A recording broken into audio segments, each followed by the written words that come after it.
अस्सलामुअलैकुम तलबा व तालिबात। 9वीं जमात में आज हम देखेंगे 9वां सबक क्या है, सैर पहले दरवेश की, जिसके मुसन्निफ़ हैं मीर अमन दहलवी। तो इसका सबक काफ़ी बड़ा है, आप लोग पढ़ लें, खुद से समझ लें। इसके सवालात और जवाबात हम देखते हैं। क्या कहा गया है सबसे पहले कि सबक का मुताला करके वेब खाका मुकम्मल कीजिए। तो वेब खाका क्या है, सैर पहले दरवेश की।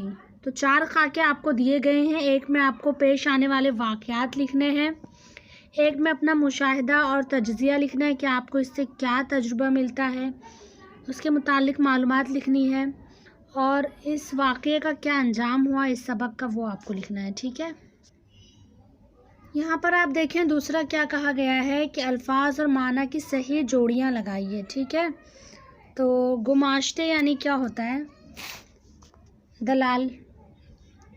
फिर फांकड़े दिया हुआ है, फांकड़े यानी होता है लफंगे, बदमाश। तीसरा क्या है, मुसाहिब, मुसाहिब यानी होता है हमेशा साथ रहने वाले। चौथा है बहेलिए, बहेलिए यानी क्या होता है, तीर कमान लेकर चलने वाले मुलाजिम। और ख़ास बरदार क्या होता है, बंदूक उठाकर चलने वाले मुलाजिम। आखिरी बचा साबित खानी यानी हथियार से लैस सिपाही। तो ये हो गया कंप्लीट। उसके बाद क्या कहा गया है कि दर्ज झेल मुहावरों को अपने जुमलों में इस्तेमाल कीजिए। आँख खुल जाना, वफा ना करना, दांत काटी रोटी खाना, काफूर हो जाना, ताब ना लाना।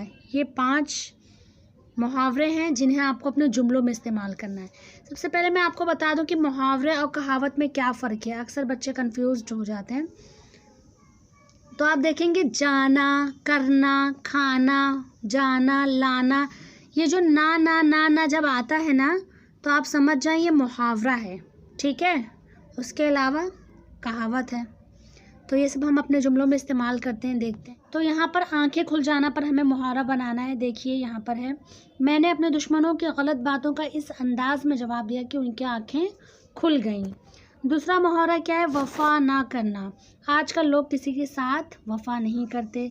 तीसरा है दांत काटी रोटी खाना, एक ज़माना था कि दोनों भाई एक दूसरे की दांत काटी रोटी खाते थे। काफूर हो जाना यानी गायब हो जाना, जब माँ ने मुझे सीने से लगाया तो मेरे दिल के सारे दर्द काफूर हो गए। 5वां क्या है, ताब ना लाना यानी बर्दाश्त ना हो पाना, सह ना पाना। जब फरिश्ता हज़रत मूसा अलैहिस्सलाम की जान निकालने आया तो उन्होंने फरिश्ते को इतनी ज़ोर का थप्पड़ मारा कि वो ताब ना ला सका। ठीक है, ये 5 मुहावरे हैं जिन्हें आपको अपने जुमलों में इस्तेमाल करना है। फिर क्या पूछा गया कि ख़ुद को पहला दुर्वेश तसव्वुर करके दास्तान का ये हिस्सा हमारे ज़माने में बोले जाने वाली ज़बान में मुख्तसरन बयान कीजिए। यानी आज जो ज़बान हम बोलते हैं, मुंबई में जो भाषा हम इस्तेमाल करते हैं, जो लैंग्वेज हम इस्तेमाल करते हैं, जो ज़ुबान हम कहते हैं, तो उस ज़बान में हमें ये पहला जो दरवेश है ये वाक़ये को बयान करना है, आम बोलचाल में जिस तरह से हम बात करते हैं उसमें। आगे कहा गया कि दर्ज झेल जुमले कहने वालों के नाम लिखिए। देखते हैं क्या क्या है। पहला जुमला क्या है, अब बाप की जगह तुम सरदार हुए, अपने कारोबार लेन देन से होशियार हो जाओ। ये किसने कहा था, सबने समझाया। ये किसी ने कहा नहीं था बल्कि सबने मिलकर पहला जो दुर्वेश थे उन्हें समझाया था। तो आपको क्या लिखना है, सबने समझाया, इस तरह से आपको लिखना है। दूसरा क्या है, कोठे नक़दो जिन्स की के अपनी नज़र मुबारक से देख लीजिए।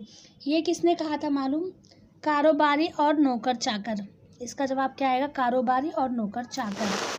फिर तीसरा क्या है, गर्ज आदमी का शैतान आदमी है, हरदम के कहने सुनने से अपना भी मिजाज बहक गया। इसका जवाब बहुत से लोग मुसाहिब बता रहे हैं। मुसाहिब यानी हमेशा साथ रहने वाले, उनके जो साथी थे। तो ये गलत जवाब है। इसका जवाब यहाँ पर हम देखते हैं सबक में क्या है, शुरू में एकदम है, ये ख़ुद उन्होंने कहा था। यहाँ पर देखो, गर्ज आदमी का शैतान आदमी, हरदम के कहने सुनने से अपना भी मिजाज बहक गया। ये ख़ुद पहला दरवेश जो हैं उन्होंने कहा है। तो इसका जवाब आप क्या लिखेंगे, पहला दरवेश। यहाँ पर इसके आगे आपको लिख देना है पहला दरवेश। चौथा क्या, ए बीरन तू मेरी आँखों की पुतली और माँ बाप की मुई मिट्टी की निशानी है।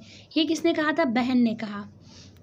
फिर आगे कहा गया नीचे दिए हुए जुमलों के खत कशीदा अल्फाज का मतरूक हो चुका है, उनकी जगह मतरूक हो चुका है यानी तर्क कर दिया गया है, उनका इस्तेमाल छोड़ दिया गया है, अब उस तरह के अल्फाज इस्तेमाल नहीं होते, तो उनकी जगह मुनासिब अल्फाज का इंतखाब करके जुमले दोबारा इस तरह लिखिए कि उनका मफहूम तब्दील ना हो।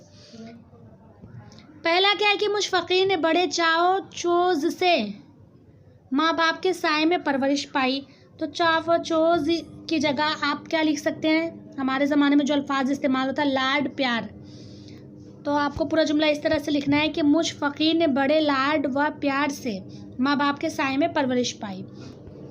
दूसरा है माले मुफ्त दिले बेरहम, इस वर्क खर्ची के आगे अगर गंजे कारून का होता तो भी वफ़ा ना करता। वर्क खर्ची यानी फजूल खर्ची, तो यहाँ पे आपको फजूल खर्ची लिखना है। बीरन, बीरन ये क्या होता है भाई, और मुई मिट्टी की निशानी यानी आखिरी निशानी, तो मुई मिट्टी इस तरह के अल्फाज जो है बीरन जो ये लफ्ज़ है ये सब छोड़ चुके हैं, ये सब तर्क कर दिया गया है, तो इसकी जगह बीरन की जगह भाई लिखेंगे, मुई मिट्टी की जगह आखिरी निशानी लिखेंगे। ठीक है। खुदा के तवक्कल पर भरोसा करके 2 मंजिल की 1 मंजिल करता हुआ दिमश्क के पास जा पहुंचा, तो जो अंडरलाइन है उसकी जगह हमें आज के ज़माने की जो अल्फाज है वो इस्तेमाल करना है, यानी 2 मंजिल की 1 मंजिल करता हुआ यानी बड़ी तेज़ रफ्तार के साथ आपको लिखना है, यहाँ पर बड़ी तेज़ रफ्तार के साथ दिमश्क के पास जा पहुंचा। फिर आगे क्या कहा गया है कि हिदायत के मुताबिक अमल कीजिए। सबक में बहन के लिए 2 अलग अलग अल्फाज इस्तेमाल हुए, उन्हें लिखिए। 2 अलग अलग अल्फाज क्या इस्तेमाल हुए, माजाई और हमशीर।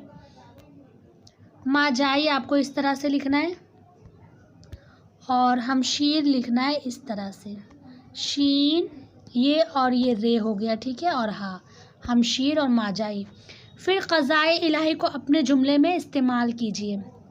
देखिए क़ज़ाए इलाही यानी क्या होता है, अल्लाह की मर्ज़ी। ठीक है, तो इसका जवाब आप देखेंगे इस सबक के पहले पेज पे है। आप इस तरह से जुमलों में से इस्तेमाल कर सकते हैं, जुमले में इस्तेमाल करने को कहा गया। तो आपको क्या लिखना है कि यहाँ पर पहला दरवेश के वालिदैन, पहला ये आपको कट कर देना और क्या लिखना है, पहला दरवेश के वालिदैन क़ज़ाए इलाही से मर गए। इस तरह आप जुमले में इस्तेमाल कर लेंगे।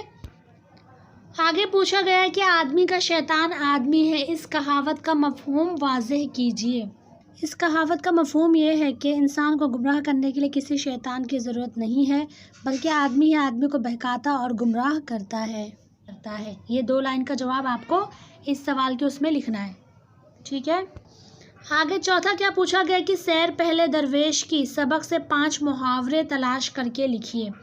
तो इसके लिए आपको सबक में जाने की ज़रूरत नहीं है, बल्कि यहाँ पर मुहावरे दिए हुए हैं, आपको ये 5 मुहावरा उठा के लिख देना है। इसके चौथे के जवाब में ये 5 मुहावरा आपको लिख देना है। ठीक है। आंखें खुल जाना, वफा ना करना, दांत काटी रोटी खाना, काफुर हो जाना, ताब ना लाना, ये जवाब यहीं पर मिल गया।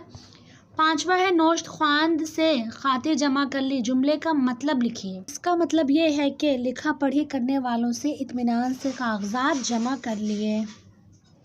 आगे क्या कहा गया है, नंबर 6, तेरे आने से मेरा कलेजा ठंडा हुआ, जब तुझे देखती हूँ बाग बाग होती हूँ। इस जुमले से मुहावरे तलाश करके लिखिए। कलेजा ठंडा होना, बाग बाग होना, ये 2 मुहावरे इस जुमले में हैं। ठीक है। जुमले में ख़त कशीदा लफ्ज़ों की जगह इक़्तिबास में आए हुए अल्फाज लिखिए। तो ठीक है, देख लेते हैं। नंबर 1 क्या है, चहलम में सब दूर करीब के रिश्तेदार जमा हुए। तो सबक में सब दूर करीब के रिश्तेदार, ये जो अंडरलाइन है, ये इसकी जगह क्या लिखेंगे, सबक में क्या आया है, अपने बेगाने छोटे बड़े आपको लिखना है। ठीक है। दूसरा है जब दावत से फुर्सत हुई तो सबने बाप की टोपी पहनाई, जो ख़त कशीदा है टोपी पहनाई, इसकी जगह पर आपको क्या लिखना है, पगड़ी बंधवाई। तीसरा है लाचार बेहयाई का बुर्का पहनकर बहन की तरफ चलने का इरादा किया, जो अंडरलाइन है ख़त कशीदा लफ्ज़ क्या है, बुर्का पहनकर, तो इसकी जगह पे आपको क्या लिखना है, मुंह पर डालकर, मुंह पर डालकर। लाचार बेहयाई का बुर्का मुंह पर डालकर बहन की तरफ चलने लगा। इस तरह से आपको पूरा जुमला लिखना है। नंबर 4 क्या है, शबो रोज़ पुलाव नान कुलिये तरह तरह के कबाब मंगवा कर खिला कर जाती। तो तरह तरह के, इसकी जगह पर सबक में क्या इस्तेमाल किया गया? तोहफ़ा तोहफ़ा के। तोहफ़ा तोहफ़ा आपको 2 बार लिखना है। पूरा जुमला किस तरह से हो जाएगा कि शबो रोज़ पुलाव नान कुलियत तोहफ़ा तोहफ़ा के कबाब मंगवा कर खिलाकर जाती। 5वां है, इमाम ज़ामिन का रुपया माथे पर बांधा और दही का टीका बाजू में दिया। इमाम ज़ामिन का रुपया कहाँ बांधा? बाजू पर बांधा और दही का टीका माथे पर लगाया। ये पूरा सही जुमला होगा, ठीक है। आगे कहा गया झेल के जुमलों पर इजहार ख्याल कीजिए। नंबर 1, जवानी के आलम में कैदगी के शराब या गुले गुलाब खिंचवाइए और ऐश कीजिए। इसका जवाब क्या है कि जब पहले दुर्वेश के वालिदैन के इंतकाल के बाद नौजवानी ही में बेइंतहा दौलत हाथ लग गई और कोई बुजुर्ग निगरान भी नहीं था, ऐसे खुशामदी और मुफ्त खोरे उसके आसपास जमा हो गए और उसे बहकाने लगे। जवानी के ज़माने में शराब व कबाब का रसिया होना और ऐशो इशरत में पड़ जाना अच्छी अलामत नहीं है, लेकिन मुफ्त खोरों ने अपने फ़ायदे के लिए नौजवान सौदागर को बहकाया और कहा कि जवानी के आलम में ऐश करना ही असल ज़िंदगी है। नंबर 2, क्या पूछा गया कि बुरी सोहबत के मुज़िर असरात, मुज़िर यानी बुरे असरात क्या हैं, नुकसानदेह असरात क्या हैं वो बताना है। इसका जवाब क्या है कि इसमें 2 राय नहीं है कि बुरी संगत में पड़कर इंसान गलत कार्यों का शिकार हो जाता है, फिर वो अपनी दौलत और सरवत और सेहत से हाथ धो बैठता है, ज़माने भर में जलीलो रुस्वा होता है। इसलिए बुज़ुर्गों ने बुरी सोहबत को काला नाग कहा है, जो हमारी शख्सियत और किरदार को डस लेता है। आगे क्या पूछा गया? नंबर 3, अगर आप किसी तरह दौलतमंद हो जाते हैं तो आपको इसका जवाब लिखना है खुद से। अव्वल तो ये कि मैं किसी भी तरह से दौलतमंद नहीं होना चाहता, बल्कि जायज़ और हलाल तरीक़े से दौलतमंद होना चाहूँगा। अपनी दौलत को मैं किसी भी गंदी जगहों पर ज़ाया नहीं करूँगा, बल्कि उसका जायज़ और सही इस्तेमाल करूँगा और इंसानियत की भलाई के लिए वक्फ़ कर दूँगा।